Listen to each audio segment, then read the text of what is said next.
Badan Penanggulangan Bencana Daerah atau BPBD Kota Makassar menyiapkan posko siaga di anjungan Pantai Losari. Posko ini berdiri di acara F8 Makassar membantu tugas kedaruratan di laut dan di darat jika terjadi hal yang tidak diinginkan. Kepala Dinas BPBD Kota Makassar, Ahmad Hendra Hakamudin mengatakan bahwa pihaknya ikut berpartisipasi pada penyelenggaraan F8 Makassar untuk ikut mensupport dan menyukseskan acara ini hingga selesai.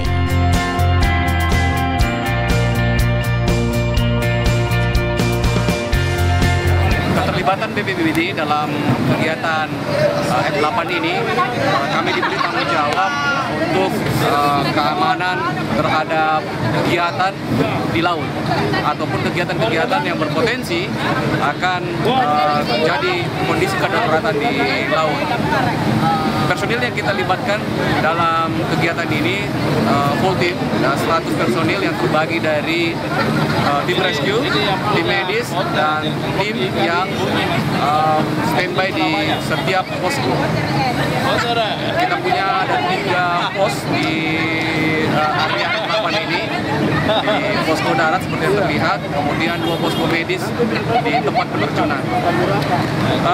Tugas kami dalam rescue ada 3 pada hari ini, yaitu penyelamatan terhadap kondisi-kondisi kedaruratan yang berpotensi pada kegiatan udara, kemudian pengunjung itu sendiri. Yang ketiga adalah pengamanan dan pengawalan terhadap VVIP yang menggunakan kapal pinisi dari CPI menuju ke anjungan Pantai Losari pada malam hari nanti. Ia mengatakan bahwa selain posko siaga, pihaknya juga menyiagakan 5 perahu karet dan kapal canggih miliknya, yaitu kapal amfibi untuk tugas dan siaga di laut. BPBD mengantisipasi adanya insiden yang terjadi di sekitar Pantai Losari. 100 orang personil ini disiagakan untuk berkeliling di laut dan di darat selama acara F8 berlangsung dan berharap F8 Makassar ini bisa berjalan dengan baik dan lancar demi kemajuan Kota Makassar.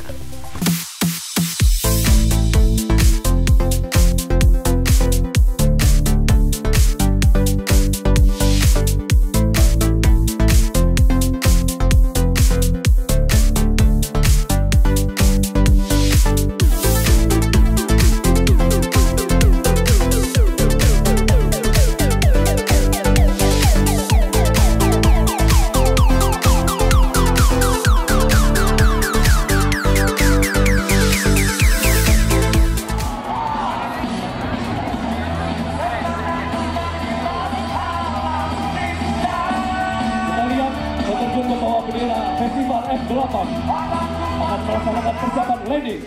Kita lihat happy landing. Berikan tepuk tangan yang meriah untuk peterjun TNI Angkatan Udara.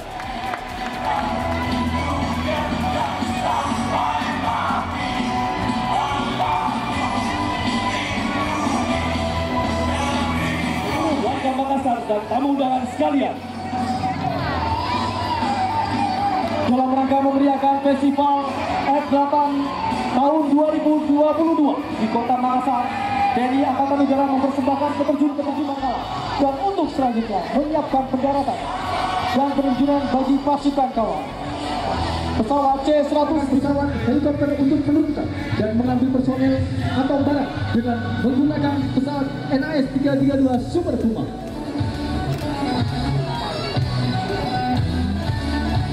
Oleh TNI Angkatan Udara dengan teknik hoisting dari pesawat NAS 332 Super Puma.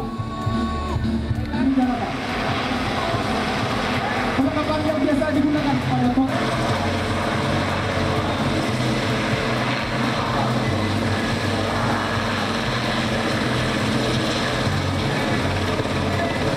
kita saksikan bersama bahwa jangkar telah menyentuh air. Saat untuk penyelaman berhasil diangkat menuju ke pesawat NAS 332 Super Puma. Kecepatan waktu pemindahan korban dari lokasi kecelakaan seperti saat ini sangat menentukan presentasi keberhasilan dalam penyelamatan korban. Oleh karena itu, pemindahan korban dengan menggunakan helikopter